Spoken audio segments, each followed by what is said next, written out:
This podcast is a place where we can hang out, laugh together, and talk about our faith. Kaya, chill ka lang. Get your coffee and snack as you listen and enjoy our hangout kwentuhan.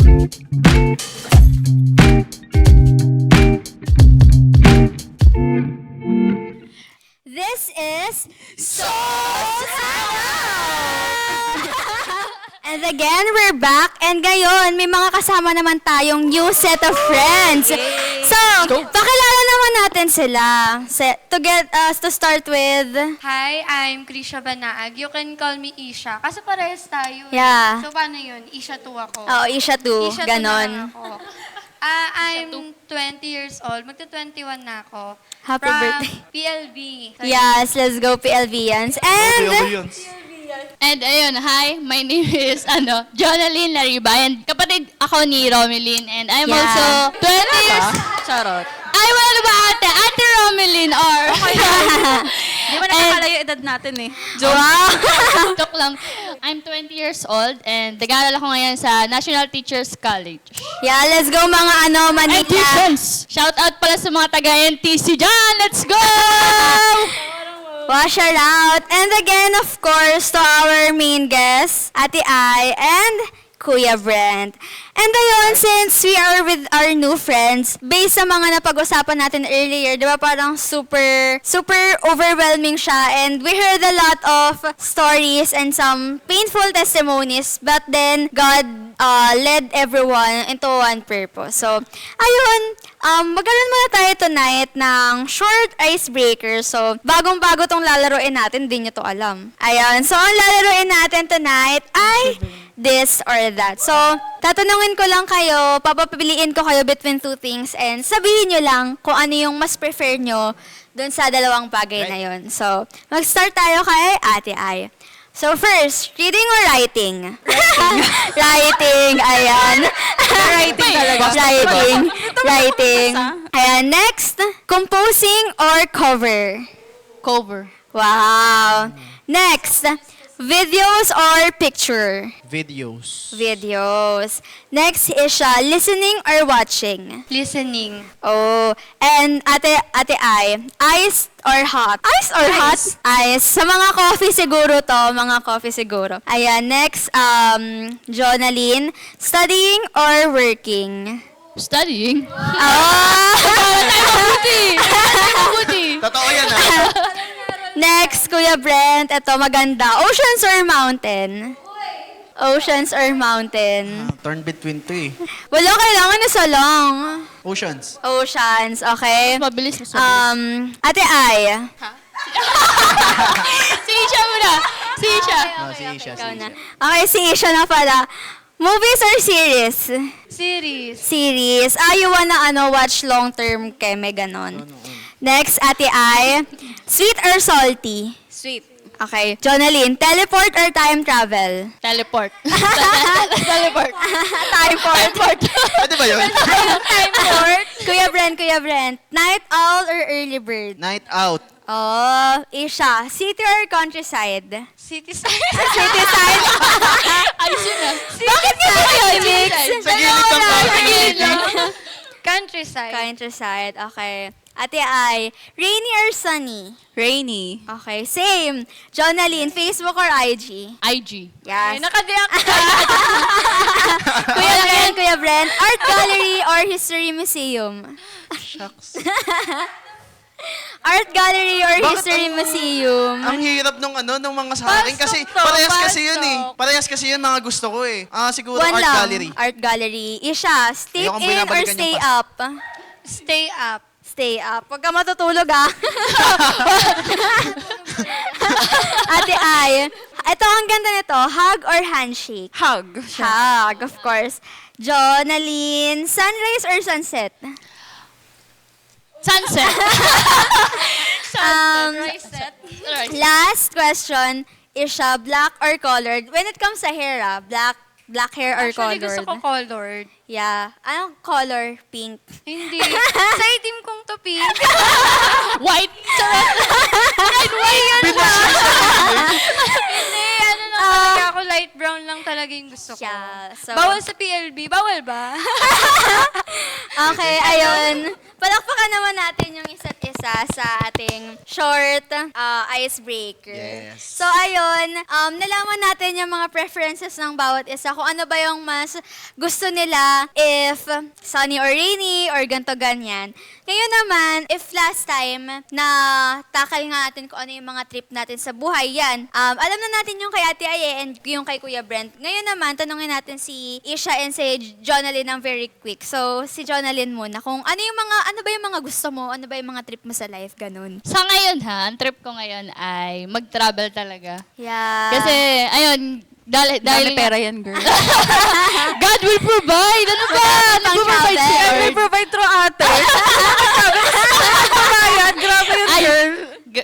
bash yan, charot.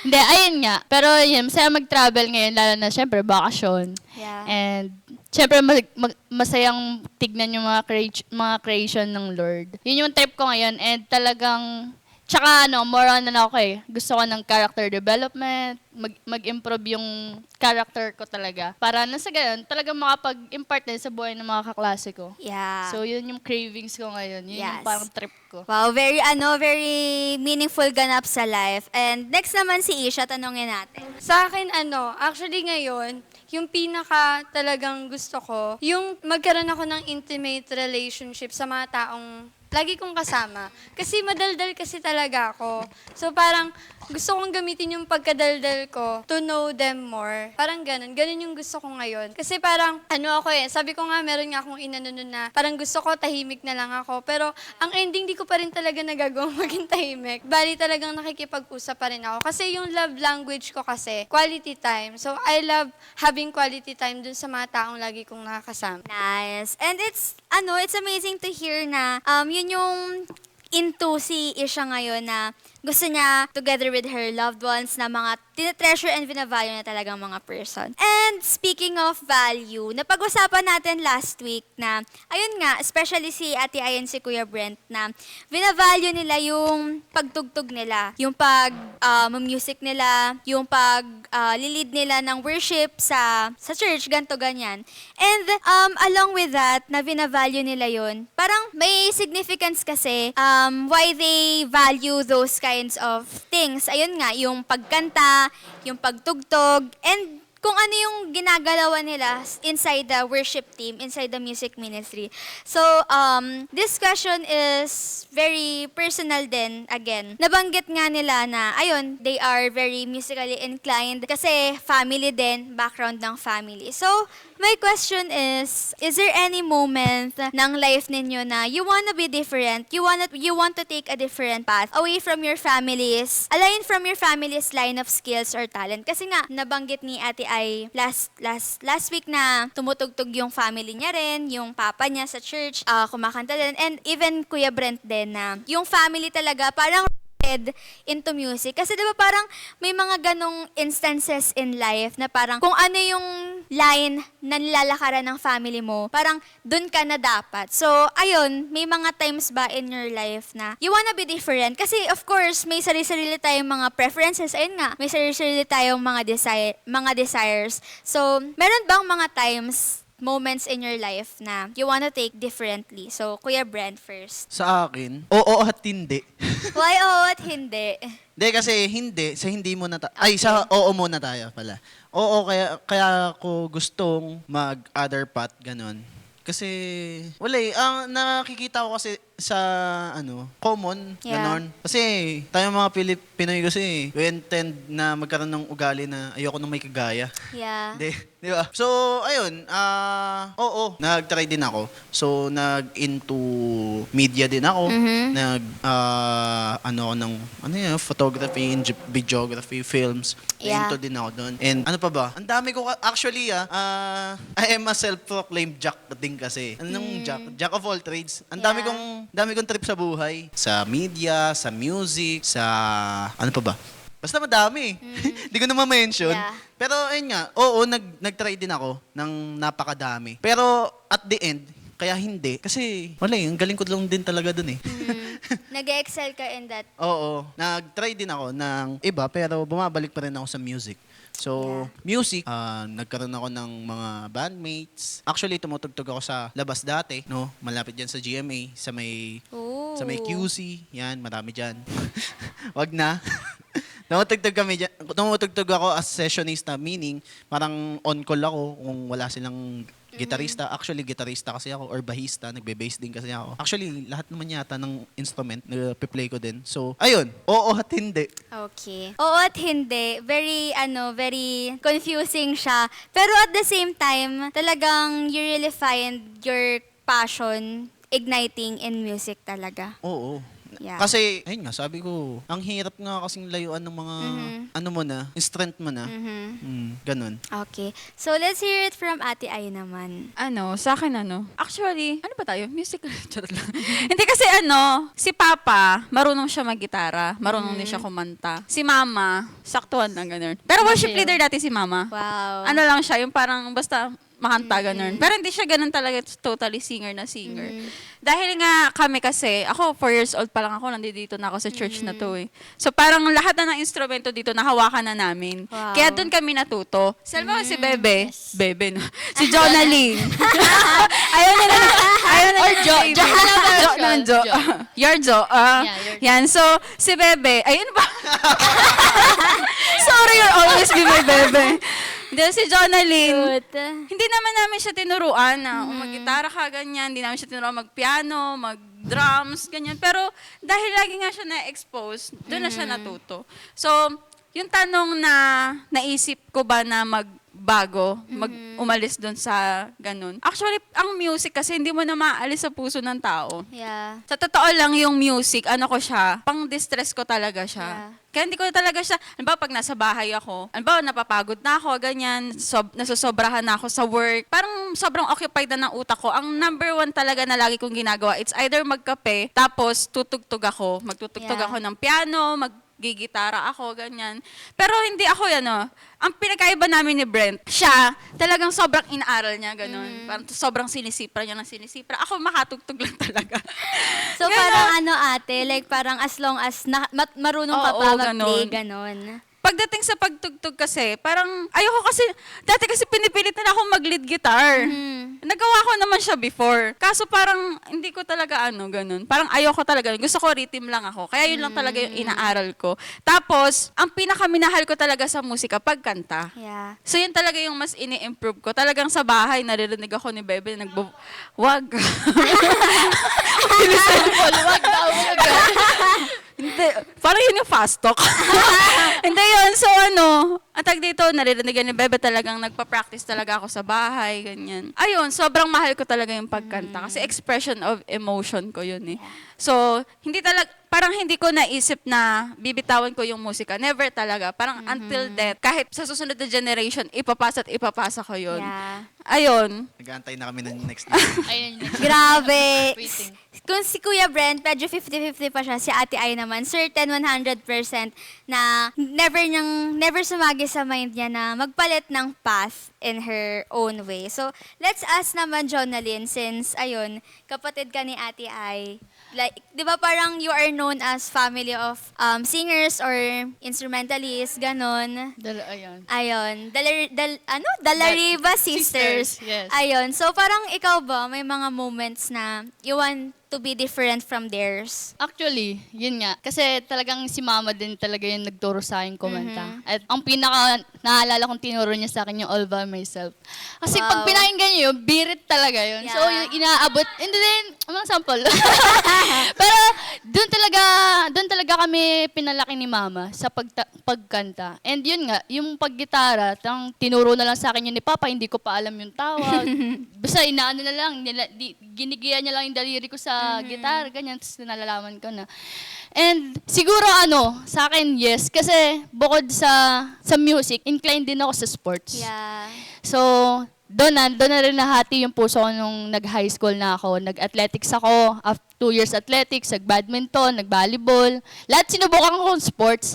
Hanggang sa mas na-inlove ako sa football. Kasi Wow. iba rin yung, ibang play kasi yun eh. Parang hindi siya common dito sa Philippines, yung football or Yeah. futsal kung tawagin, which is indoor soccer siya. And siguro, kaya naiba rin talaga ako ng path sa kanila. Kasi sila, gusto nila, nasa heart nila yung pagko-cover ng mga kanta, mga ganyan. Kung makikita yung mga story nila, gano'n. Yung ate ko, si Ate Maya, nagigig pa yan sa labas para talagang may page pa yan. I-like nyo, i-follow nyo. I-follow nyo yung ate ko. Magpa-grab So, ka. ayun, yun talaga pinopurso nila. Ang pinopurso ko is yung sports. Gusto ko maging coach, gusto ko maging teacher. Yes. And talagang with that, alam mo yun, parang syempre pag teacher ka, coach ka, parang yung authority mo din na yung self-confidence mo mabibuild, yung pagiging Yeah. communication mo sa ibang tao. So, para sa akin, talagang mas yung heart ko nandun na rin sa sports talaga. Okay. So, naiba talaga ako sa mga Lariba Sister. Pero, pag ginaya nila ako, tara, jamming tayo. Go na go din naman. Yeah. So your heart is still into it even though na you want to pursue other things such as sports nga. Well, it's nice din naman to have another, na may iba ka pang ginagawa aside from your Yes. Yes. nakasanayan, kumbaga. So, let's ask Isha naman, si Isha 2. So, can you share with us, si Isha 2, can you share with us, ano ba yung mga parang family's line of skills or talents na meron kayo? Actually, ako naiiba sa kaninang lahat. Kasi hindi talaga ako musically inclined. Pero, Yeah. I always tell Ate Ai, si Jonalyn, na lagi talaga akong nakanta. Like, Wow. gustong-gusto kong kumakanta kahit hindi maganda yung boses ko. Basta parang iba eh. Alam mo yung feeling na kahit Yeah. hindi mo naman siya talent, pero gusto mo siyang gawin and masaya kang gawin yon.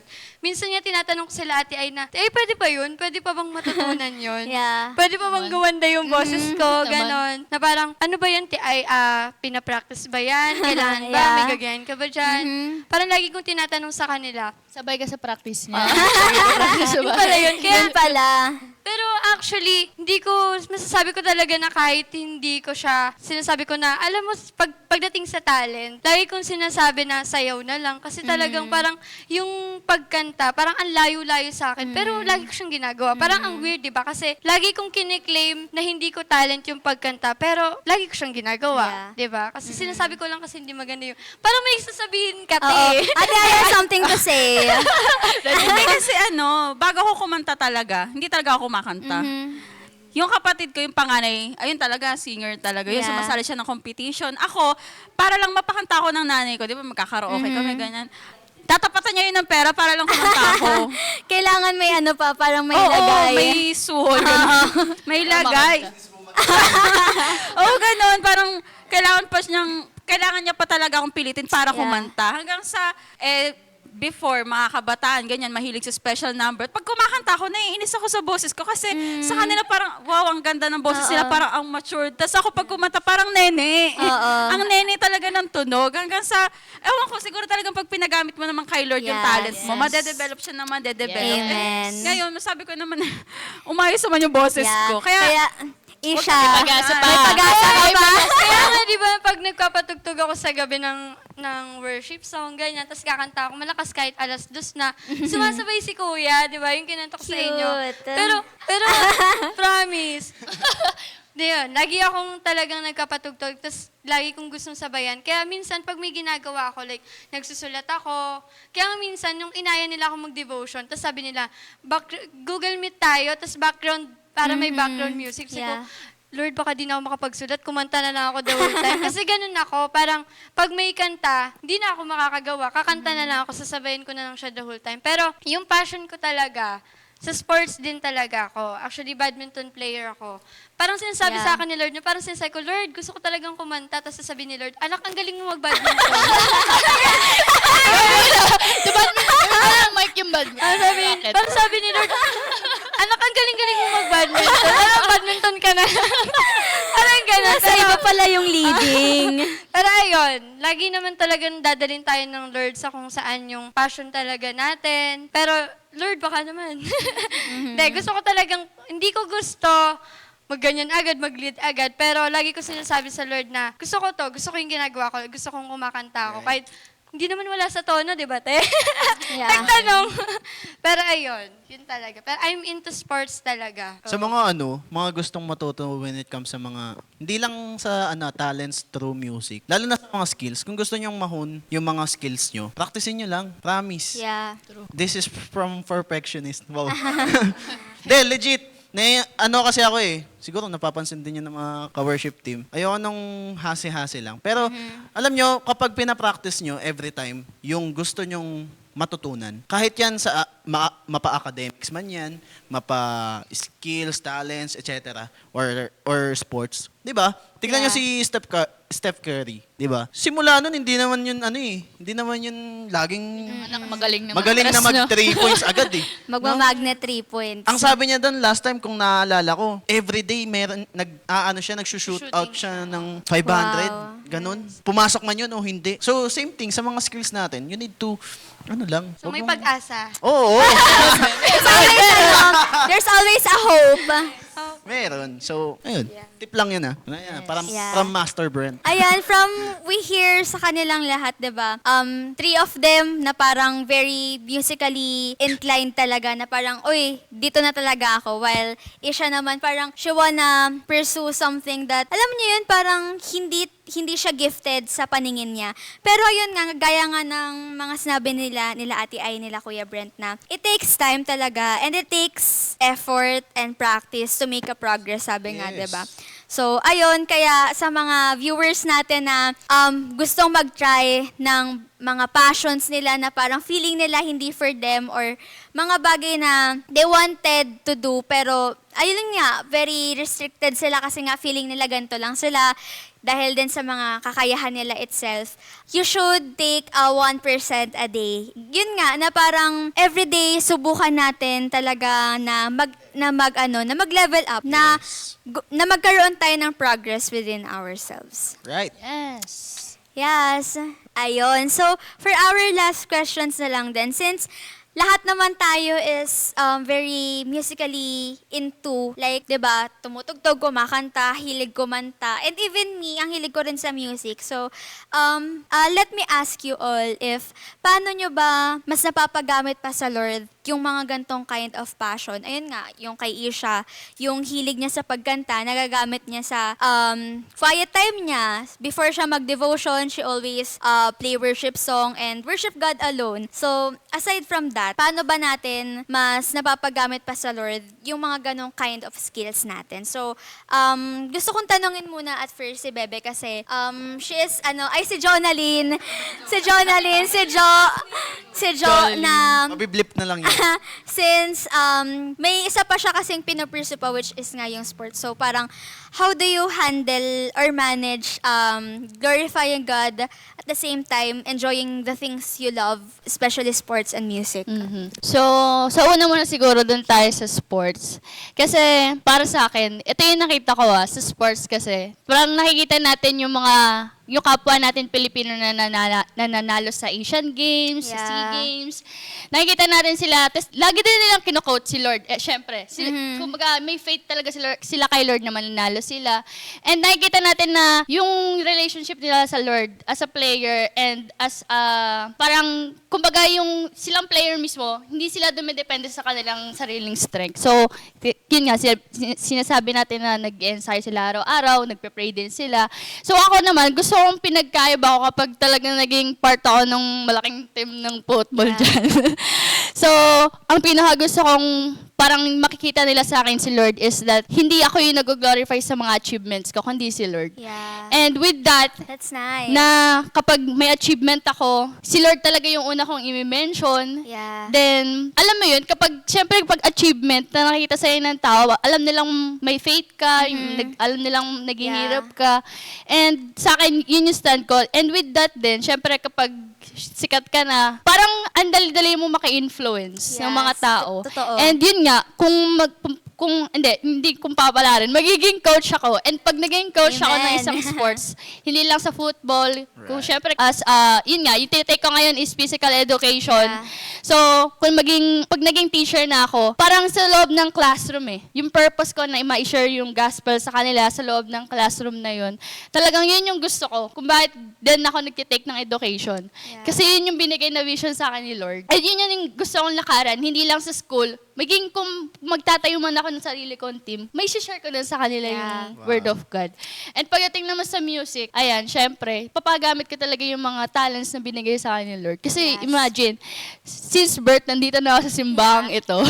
So, ano pa bang ilalayo pa ba ako? So, yung mga talents na yun, alam kong binigay yan sa akin ni Lord para talaga mag-glorify siya and talagang may balik lahat ng praises and worship sa Kanya. So, yun nga, dapat yung mga skills and talents na binigay sa atin ni Lord is siya lang yung maitaas. Yes. I like that na yung sinabi mo na whenever you had achievements, ayun nga, sa sportsman, sa schoolsman academics, it's always God na Yes. nag-glorify after Yes. all. So, let's ask naman Ate Ai. So, ayun po, parang the other way, kasi parang lagi ka po namin nakikita na, naglilid na si Ate Ai ng worship. So, parang gamit niya na talaga yung talent na binigay ni Lord sa kanya. So, I believe, Ate, marami ka pa pong ways na ginagawa on how you dedicate that given gift or talent from God to glorifying Him.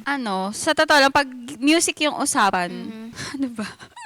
Hindi kasi parang, pag music yung usapan, kung yun yung gusto kong talagang pagyabungin ng husto, ganun. Siguro ang gusto ko talaga, makapag-compose. Wow. Ganon. Gusto ko makapag-compose ng hindi lang mga love song, keme, ganon. Nakakapag-compose naman ako before. Pero gusto ko makapag-compose ng worship songs talaga na, alam mo yun, yung kakantahin ng Yes. lahat, ganon. Na parang, not for my glory eh. Yung parang pag kinanta nila yun, hindi ako yung maaalala nila na, halimbawa, pag kinanta mo yung kanta ni Moira, ay si Moira, ang galing, ganyan. Hindi. Yung parang pag kinanta nila yun, si Lord yung naaalala na Yeah. parang sobrang may in love sila kay Lord, Yeah. sobrang mamahalin nila si Lord. Ganon talaga. Amen. Kasi meron ako mga songs na gano'n na parang pag naririnig ko siya, hindi mo makikita yung composer, hindi mo makikita yung kung sino yung kumanta. Ang makikita mo si Lord talaga. Amen. So yun yung pinaka gusto kong mangyari pagdating sa music. Pero going back dun sa yung mga pinagdaanan ko before.